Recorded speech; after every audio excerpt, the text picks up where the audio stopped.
ಅದೇ ನನಗೂ ಏನು ಅರ್ಥ ಆಗ್ತಿಲ್ಲ ಅಪ್ಪ. ನಿನ್ಗೆ ಇನ್ನೊಂದು ಶಾಕಿಂಗ್ ನ್ಯೂಸ್ ಹೇಳಲಾ? ಏನೋ ನಿನ್ನ ಮನೆಯಿಂದ ಹೊರಗಡೆ ಹಾಕೋದ್ರಾ? ಅಪ್ಪ,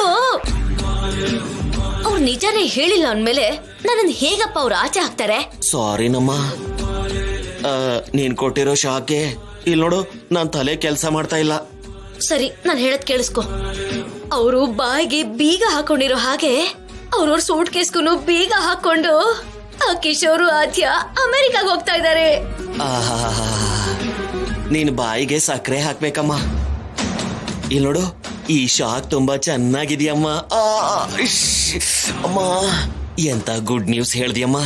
ಹೌದು ಅಪ್ಪ, ಆದ್ಯ ಇಲ್ಲಿರೋವರೆಗೂ ಸಿನಿಮಾವ ನನಗೆ ಹತ್ರನೇ ಆಗಲ್ಲ. ಬೇಕು ಅಂದ್ರೆ ಇನ್ನೂ 4 ಒದೆ ತಿಂದ್ರು ಕೂಡ ಯಾವುದೇ ನಷ್ಟ ಇಲ್ಲ ಅನ್ಕೊಂಡು ಅವಳು ಹೋದ್ರೇನೆ ನನ್ ಎಲ್ಲಾ ಕಷ್ಟನೂ ದೂರ ಆಗೋದು, ನನ್ ಸಂಸಾರ ಚೆನ್ನಾಗಾಗೋದು ಅಪ್ಪ. ಹೌದಮ್ಮ, ಅದು ನಿಜಾನೇ. ಏನೇ ಆದ್ರೂ ನಾವು ಭಯಪಟ್ಟ ಹಾಗೆ ಅವನು ನಿಜ ಹೇಳಲಿಲ್ಲ.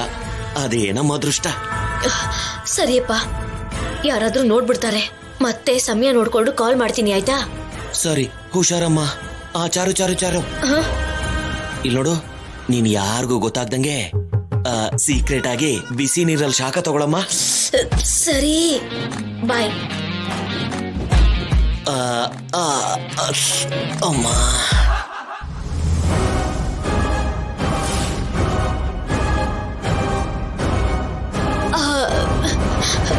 ಸಿಕ್ಕಾಕೊಂಡ್ಬಿಟ್ಟೆ ಅನ್ಸುತ್ತೆ.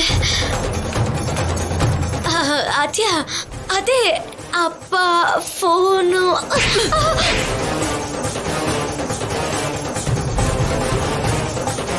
ಇದು ಉಮಾ ಗೋಲ್ಡ್ ಒಡವೆಗಳನ್ನ ಇಟ್ಟು ನಮ್ಮತ್ತೆನ ಮೋಸ ಮಾಡಿದ್ದಕ್ಕೆ.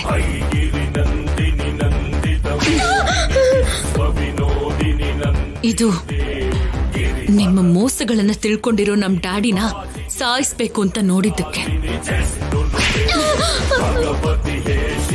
ಇದು ನಮ್ ಡ್ಯಾಡಿ ಏನಾಗಿದಾರೋ ಅಂತ ನಾವೆಲ್ಲರೂ ಟೆನ್ಷನ್ ಮಾಡ್ಕೋತಿದ್ರೆ ಕೋಮಾದಲ್ಲಿದ್ದ ನಮ್ ಡ್ಯಾಡಿನ ನಿನ್ನ ಹತ್ರ ಬಚ್ಚಿಟ್ಕೊಂಡು ಏನು ಗೊತ್ತಿಲ್ಲದೆ ಇರೋ ಹಾಗೆ ನಾಟಕ ಮಾಡಿದ್ದಕ್ಕೆ.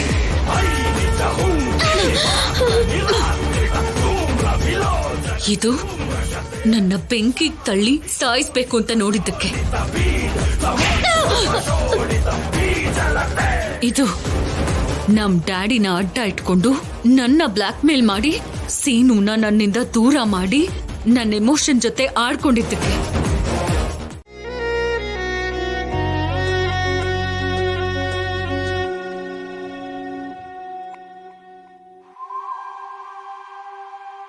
ರಾಜಿ, ಏನಾಯ್ತು? ನನಗೇನೂ ಆಗಿಲ್ಲ. ನೀನ್ ಹೊರಟೋಗ್ತಿದ್ಯಲ್ಲ. ಹೋಗದೆ ಇದ್ರೆ ಹೇಗೆ? ಇರೋ ಪರಿಸ್ಥಿತಿಯಲ್ಲಿಲ್ದೇ ಇರುವಾಗ ದೂರ ಇರೋದೇ ಒಳ್ಳೇದು. ಯಾರಿಗೋಸ್ಕರನೂ ನೀನ್ ಯಾಕೆ ಹೋಗ್ಬೇಕು ಅನ್ಕೋತಿದ್ಯಾ?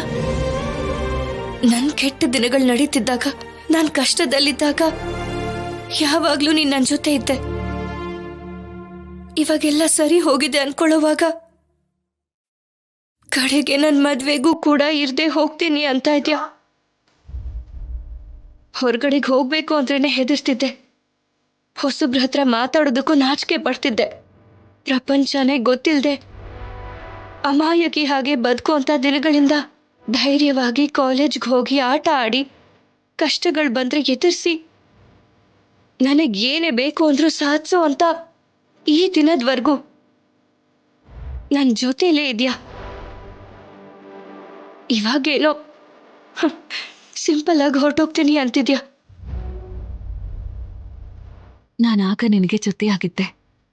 ಇನ್ನ ಈಗ ನಿನಗೆ ಜೀವನ ಪೂರ್ತಿ ನಿನ್ ಬೆರಳು ಹಿಡ್ಕೊಂಡು ನಡ್ಸು ಅಂತ ಒಬ್ಬ ವ್ಯಕ್ತಿ ಸಿಕ್ಕಿದ್ದಾರೆ. ಶೌರ್ಯ ಸರ್ ಇರೋವರೆಗೂ ನಿನಗಿನ್ನ ಯಾವ ಕಷ್ಟನೂ ಬರೋದಿಲ್ಲ, ಬರಕ್ ಬಿಡೋಲ್ಲ. ಆಗ ಬೆರಳು ಹಿಡ್ಕೊಂಡು ನಡೆದೆ. ಈಗ ನನ್ನ ಜೀವನದಲ್ಲೇ ನಡೆಯುವಂತ ದೊಡ್ಡ ಸಂಭ್ರಮ ಇದು. ನನಗೆ ಕಷ್ಟ ಇದ್ದಾಗ ಮಾತ್ರ ಇದ್ದು ನನ್ನ ಸಂತೋಷದ ದಿನಗಳಲ್ಲಿ ಇಲ್ಲದೆ ನೀನು ಅದು ಹೇಗೆ ಹೊರಟೋಗ್ತೀಯ ಆದ್ಯ? ಹೋಗ್ಬೇಕು ರಾಜಿ. ನೀನ್ ಹೋದ್ರೆ ನನಗಿರಕ್ಕಾಗಲ್ಲ ಆದ್ಯ.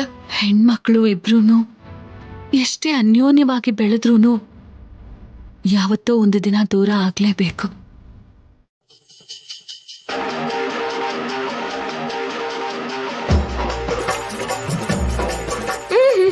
ಅದನ್ನ ಲಾಡು ಅನ್ಕೊಂಡಿದ್ಯಾ ಇಲ್ಲ ಬಟಾಣಿ ಅನ್ಕೊಂಡಿದ್ಯಾ? ಎಲ್ಲ ಒಬ್ಳೆ ತಿಂತಾ ಇದ್ಯಾ? ಸಂತೋಷ ಸಂತೋಷ ಏನಂದೆ? ಸಂತೋಷ.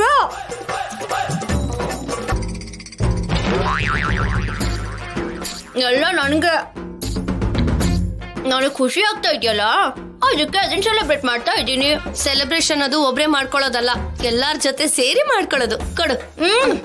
ಅದನ್ನೆಲ್ಲ ಪಕ್ಕಕ್ಕಿಡು, ನೀ ಸುಮ್ನಿರು. ಚಾರು, ಕಿಶೋರ್ ಬಗ್ಗೆ ಕೇಳಿದ್ಯಂತೆ, ಯಾಕೆ? ಒಳ್ಳೆ ಕಂಗಾಲಿಗಳ ತರ ತಿಂತಿದ್ಯಲೆ, ತಿನ್ನೋದ್ ಆಮೇಲೆ. ಮೊದ್ಲು ಕೇಳಿದ ಪ್ರಶ್ನೆಗೆ ಉತ್ತರ ಕೊಡು. ಹೇಳಿದ್ರಾ? ಯಾವಾಗ?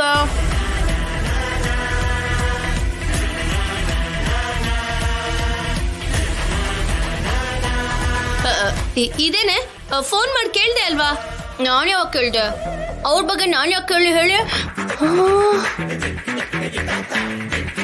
ಚಾರು, ನೀನು ಕೇಳ್ದೆ ನಿನ್ ಚಿಕ್ಕಮ್ಮ ಸುಳ್ಳು ಯಾಕೆ ಹೇಳ್ತಾಳೆ? ಕಾನ್ಸಿಕ್ವೆನ್ಸ್ ಏನಾದ್ರು ಬಿಜಿತಾ ಚಿಕ್ಕಮ್ಮ? ಅಯ್ಯೋ ಅಯ್ಯೋ, ಈ ತರ ಮಾತು ಬದಲಾಯಿಸ್ತಿದ್ಯಲ್ಲೇ. ಇಲ್ಲಿ ಕೇಳಿ, ನಾನು ಯಾರಿಗೂ ಏನೂ ಕೇಳಿಲ್ಲ, ನಾನು ಸುಮ್ಮನೆ ತಿನ್ನಕ್ ಬಿಡಿ. ಅತ್ತೆ, ಮನೇಲಿ ಜಾಂಗೀರ್ ಕೂಡ ಇದೆ ಅಲ್ವಾ? ಯಾಕೆ? ನನ್ನ ಈ ಸಂತೋಷ ಬರೀ ಲಾಡುವಿಂದ ಮುಗಿಯಲ್ಲ, ಅದಕ್ಕೆ. ನಾವು ಕಿಶೋರ್ ಬಗ್ಗೆ ಕೇಳ್ತಾ ಇದ್ರೆ ನೀನು ಲಾಡು ಜಾಂಗೀರ್ ಬಗ್ಗೆ ಕೇಳ್ತಾ ಇದೆಯಲ್ಲೇ? ನಾನು ಯಾರ ಬಗ್ಗೆನೂ ಕೇಳಿಲ್ಲ, ಕೇಳೋ ಅಗತ್ಯನೂ ನನಗಿಲ್ಲ.